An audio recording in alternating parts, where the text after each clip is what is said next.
Hit that subscribe button below and don't forget to click on the bell icon for latest updates. Hi, go to Facebook Messenger, go to particular group that you don't want to keep. Now go to group details, scroll down and select members. Now you have to remove each member individually.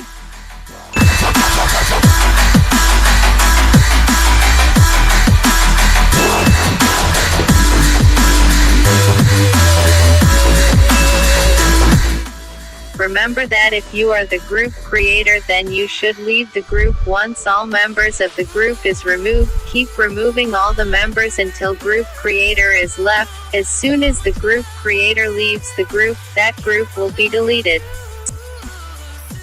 Boom, that's it guys, thanks for watching. Please like and subscribe to my channel. See you in the next video. Until then, take care.